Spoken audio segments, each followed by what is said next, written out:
महत्वपूर्ण जो विषय है वो आपके सामने बताने का है कि हमारे राष्ट्रीय अध्यक्ष श्री जयप्रकाश नड्डा जी का कार्यकाल जो कि 3 साल का समाप्त हुआ है।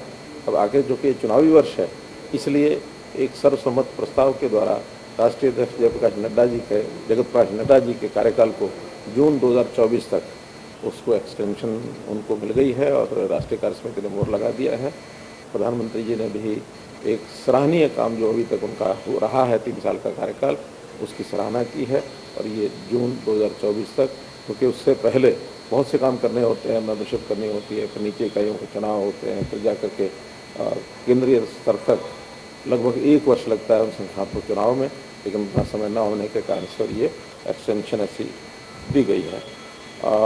प्रस्ताव भी कुछ रखे गए हैं जिसमें सामाजिक आर्थिक प्रस्ताव के नाते से जो भी कुछ बदलाव अपने देशों में हुए हैं नरेंद्र मोदी जी के नेतृत्व में, हमने 8 वर्ष में जो कुछ ऐसे समाज में परिवर्तन किए हैं उन सब का भी लेखा जोखा एक सारा कार्य समिति के सामने रखा है, ताकि देश भर में उन सब बातों को, वैसे तो पहले से जानकारियाँ होती हैं, फिर भी कार्य समिति में उनको इसलिए बताया जाता है कि हम अगले चुनावों के अंदर उन सबको लोगों के सामने बता सकें।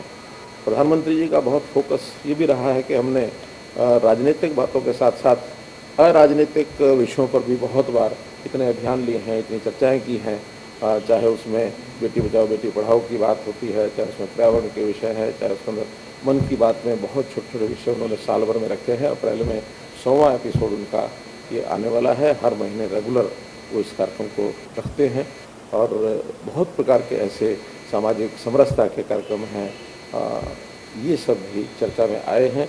और हम देश में राजनीतिक परिवर्तन तो आया ही है, 8 साल से हम लोग प्रदेशों में देश में राज कर रहे हैं, लेकिन सामाजिक परिवर्तन की ओर भी एक जो हमारा फोकस है पहले से बना हुआ है उसको भी तेज गति से बनाएं।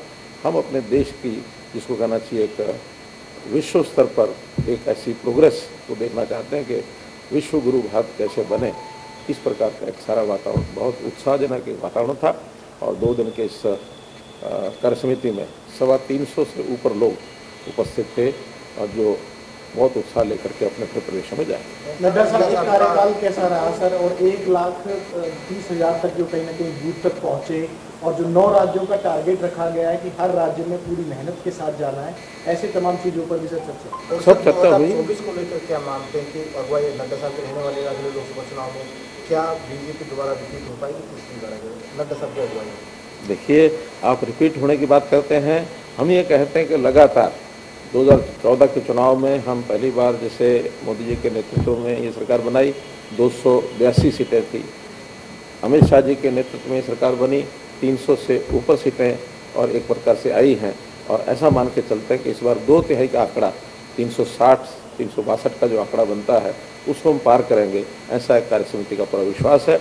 और निश्चित रूप से जैसे गुजरात के चुनाव की विशेष तौर पर चर्चा हुई है, गुजरात में लगातार 7वीं बार सरकार बनना और किसी एक प्रदेश में किसी एक ही पार्टी के 27 साल तक शासन रहना, ये अपने आप में एक रिकॉर्ड है और कहीं भी इस प्रकार का भारतवर्ष में तो कहीं देखा नहीं है। और मुझे नहीं लगता कि किसी और देश में भी रहा हो। एक ऐसा ऐतिहासिक ये जीत हुई है और जो तैयारियां गुजरात में की गई है, गुजरात प्रदेश के लोगों ने बहुत एक विस्तार से उन सब तैयारियों के बारे में बताया और हम सोचते हैं कि इसी प्रकार की तैयारी बाकी प्रदेश भी करते ही हैं। कमोवेश उस प्रकार की तैयारियों में सब लोग लगेंगे। हर प्रदेश ने अपनी तैयारी के बारे में बताया है और जीत कैसे सुनिश्चित हो, इस तैयारी के लिए सब लोग आगे बढ़ रहे हैं। एक मिनट पीछे एक मिनट। आपके पास एक चुनौती समझते हैं आपकी 10 की 10 लोकसभा सीट इस बार दोबारा लानी पड़ेगी 24 को लेकर? निश्चित रूप से आएंगी, क्योंकि 24 से पहले 10 से ज़्यादा तो होने वाली नहीं है। 2026 में ज़रूर हम सोचते हैं कि जब पुनः परिसीमन होगा तो 10 से ज़्यादा होंगी तो भी हम जीतेंगे। अभी हरियाणा की बारी इसलिए नहीं क्योंकि लोकसभा तक के चुनाव की सारी चर्चाएं थी, वो चुनाव हमारा लोकसभा का बाद में है। हर 3 महीने 4 महीने बाद कार्य समिति होती है तो स्वाभाविक है अगले 3 महीने बाद या 6 महीने बाद जब भी कोई चर्चा होगी तो सामान्यतया 1 साल के अंदर जो चुनाव आने वाले होते हैं उनकी चर्चा होती है। और पूरा कार्यक्रम क्या रहेगा सर? देखिए, देश भर के अंदर जितने भी केंद्रीय मंत्री हैं उन सब को और 3-3, 4-4 सभाएं करने के लिए हर प्रदेश में कहा है। उत्तर प्रदेश जैसे प्रांत में ज़्यादा होंगी, तो हमारे यहाँ भी अभी पहले जो इनकी एक सभा हो रही है, इसके बाद 2 केंद्रीय मंत्री और भी आने वाले हैं। तो स्वाभाविक है जब इस एक वर्ष में जहाँ जब भी जाएंगे तो हमारे यहाँ, क्योंकि विधानसभा का चुनाव तो अभी नहीं है, लेकिन लोकसभा के चुनाव की चर्चा अब आज से एक प्रकार से शुरू हुई है। तो आगे जहाँ जहाँ जब जब जाएंगे तो लोकसभा की तैयारी के लिए तो बात करेंगे। सर, राष्ट्रीय कार्यकारिणी तो होगी, राष्ट्रीय कार्यकारिणी के बाद राज्यों की कार्यकारिणी की बैच, राज्य की कार्यकारिणी के बारे में भी ये कहा गया कि 6 फरवरी तक सभी राज्य अपनी अपनी कार्यकारिणी कर लें। आज हम लोग बैठ रहे हैं तो उसका विचार करेंगे कि किस दिन हमको राज्य कार्यकारिणी करनी है, क्योंकि एक सामान्य प्रक्रिया है। राष्ट्रीय कार्य समिति के अगले 1 महीने के अंदर अंदर हम राष्ट्रीय राज्य की अपनी कार्य समिति और फिर जिलों की कार्य समितियाँ, एक रूटीन है, सब हम करते हैं। सर, एक फैक्ट निकल कर आता है कि 3 जो लोकसभा सीट है हरियाणा में कहीं ना कहीं वीक है, तो पूरे देश में चिन्हित की गई है। सिर्फ हरियाणा की बात नहीं है, जिसमें सोनीपत का नाम है, रोहतक का नाम है, सिरसा का जो चर्चा है, जिस तरह से सूत्रों के हिसाब से जानकारी होती है, इज इट सो, और क्या उन पर फोकस रहेगा? और सर एक कमेंट ई टेंडरिंग पे जरूर कर दें, क्योंकि तालाबंदी वगैरह भी वीडियो वगैरह के ऑफिस में हुई है। देखिए, जहाँ तक चुनाव में चाहे लोकसभा हो, चाहे विधानसभा हो, और चाहे हमारे संगठनात्मक रूप से बूथों की एक स्थिति होती है, सब चीज़ें एक साथ बराबर नहीं होती हैं। उनका वर्गीकरण किया ही जाता है, ABC करके हम वर्गीकरण करते हैं ताकि कहाँ हमको ज़्यादा ध्यान देना है। तो ये कोई हमारे ही प्रक्रिया ऐसा नहीं है, बाकी सब भी संगठन करते हैं। हमारे यहाँ इस प्रकार के वर्गीकरण देश भर में जो जानकारियाँ हैं और जो सर्वे होते हैं उसमें वो लोग करते हैं। देने की आवश्यकता है, जरूर ध्यान देंगे, वो 2 हों, 3 हों, 4 हों, उसमें कोई दिक्कत नहीं है। लेकिन 10 की 10 चुनाव यानी जीतना, ये हमारा टारगेट, और जरूर जीतेंगे। जहाँ तक सरपंचों का और ये सारा विषय है, ई टेंडरिंग का विषय है, उसमें मैं बहुत बार स्पष्ट कर चुका हूँ कि हमने इस बार जितनी भी शक्तियाँ सरपंचों की होती हैं, उनको पहले तो बहुत सीमित शक्तियाँ होती थी, उनको पूरा बढ़ा दिया है। और अब इस बार से जो स्थानीय निकायों के जितने भी बजट्स होते हैं, जितने उनके फंड्स होते हैं, पहले उसमें कुछ वो उपयोग करते थे, कुछ प्रदेश उपयोग करता था। प्रदेश में डायरेक्टर, सेक्रेटरीज, वहाँ तक फाइलें चलती थी और महीनों महीने बड़े कामों के लिए तो सैंक्शन में लग जाते थे। अब जितना पैसा बजट का उनका है, निश्चित है, उसके परसेंटेज है, मात्रा है, वो पैसा साल के शुरू में ही तय कर दिया जाएगा कि किस किस क्वार्टर में कितना कितना पैसा भेजना है, उतना हम भेजते रहेंगे। और सरपंच या पंचायत समिति या जिला परिषद उसके एडमिनिस्ट्रेटिव अप्रूवल वहाँ प्रस्ताव पारित करने के बाद अपने आप देंगे। और जो इंजीनियर विंग है वो उसकी एक निश्चित कैटेगरी के हिसाब से उनकी सीमा तय कर दी गई है कि जैसे जेईज हैं वो 2 लाख रुपए तक को उसका करेंगे टेक्निकल अप्रूवल, उसका जो एस्टीमेट, और उसके बाद एसडीओज हैं वो 25 लाख तक करेंगे, एक्सियन हैं वो 1 करोड़ तक करेंगे। तो इस प्रकार के सारे ये अप्रूवल उन्हीं को करेंगे, प्रदेश कुछ नहीं करेगा। इसलिए एक प्रकार से वास्तव में जो पंचायती राज की भावना है उसके अनुसार पहली बार हमने ये सारी छूट दी है। अभी कल ही 1100 करोड़ रुपए का जो हमने सैंक्शन किया था, वो पैसे सब उनके बैंक अकाउंट्स में चले गए हैं। और जैसे जैसे वो प्रस्ताव पारित करेंगे वैसे वैसे अपना काम आज से वो चालू कर सकेंगे। 31 मार्च तक का हमने किया है, अप्रैल में इसको फिर एक बार दोहराएंगे। प्रियंका, एक मिनट।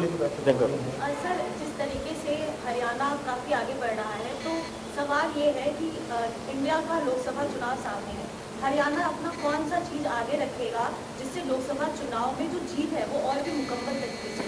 बहुत अच्छा प्रश्न किया आपने।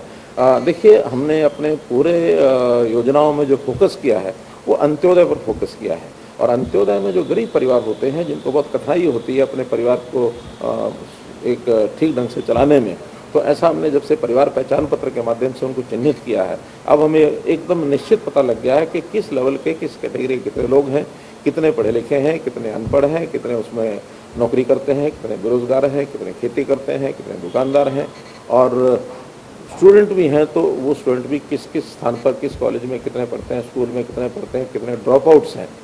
और इवन जो आगे जो उनके साथ चीज़ें हम बढ़ा रहे हैं, राशन कार्ड जो है उसको भी ऑटोमेटिकली अब जिसकी इनकम 1,80,000 रुपये से नीचे आंकी गई है, उनके सबके राशन कार्ड अपने आप बने हैं। हमने इस बार 12 लाख नए राशन कार्ड बनाए हैं।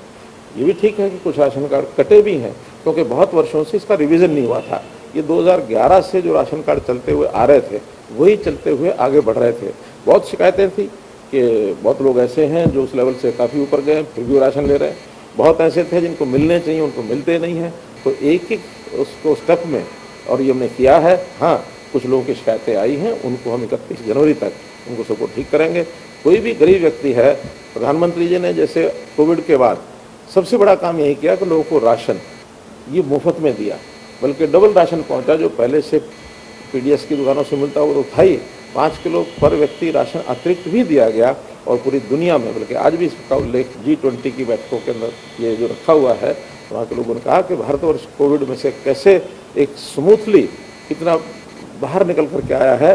जो कोविड के समय में जब शुरुआत हुई थी तो हमारे फॉरेन मिनिस्टर जयशंकर जी ने बताया कि उस समय लोग ये चर्चा करते थे कि कोविड का सबसे ज़्यादा दुष्प्रभाव होगा वो भारतवर्ष पर होगा, क्योंकि एक तो भारत की ताकत को वो जानते नहीं थे, दूसरा आबादी ज़्यादा होने के कारण से उनका ये कहना था कि ये भयंकर बीमारी से भारत नहीं बच सकेगा, ऐसी भी चर्चा वो करते थे। लेकिन भारत के प्रधानमंत्री जी ने इतने एक निश्चय से, संकल्प के साथ नई वैक्सीन ये बनाई, और नई वैक्सीन के माध्यम से दुनिया की यानी हर छठा आदमी भारत में रहता है, और कई देशों की आबादी मिला लें तो उन सबसे ज़्यादा तो हमारे यहाँ कोविड के वैक्सीनेशन ये हो गया है। और उस वैक्सीनेशन के कारण से हमारे यहाँ लॉस नहीं हुआ। अभी आज भी, अब इसको तीसरी वेव कहें या चौथी कहें, आज हमारे यहाँ पर डे 5 या 6 लोगों की देश में एक प्रकार से वो आ रही है एवरेज। और बहुत देश आज भी ऐसे हैं जहाँ 2-2 हज़ार, 3-3 हज़ार, 4-4 हज़ार लोग रोज़ाना कोविड से प्रभावित हो रहे हैं। तो हमारा देश सुरक्षित है, अब यहाँ किसी प्रकार की रेस्ट्रिक्शन नहीं है। दुनिया के देशों में अभी भी ये एक तहलका मचा हुआ है। तो भारत ने पिछले 8 सालों में अपना स्थान दुनिया में जो बढ़ाया है वो वास्तव में ही एक उदाहरण है दुनिया के सामने।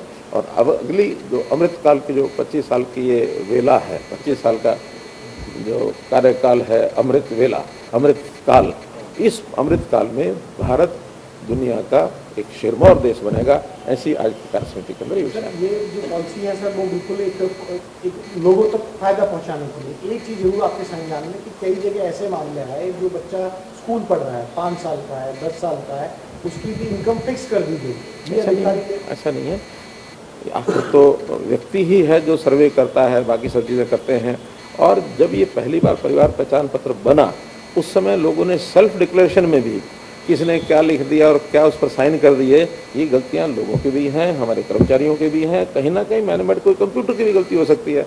मैंने स्वयं एक दिन ऐसा हुआ कि कुछ ऐसे जो परिवार हैं जिसकी 50 करोड़ रुपए से ज़्यादा इनकम है, ज़रा एक बार निकाल कर मैं देखता हूँ, कभी कभी खुद निकाल लेता हूँ, तो वो उसमें से बहुत से ऐसे परिवार निकले जिनके वहाँ 50 करोड़ से ऊपर निकले।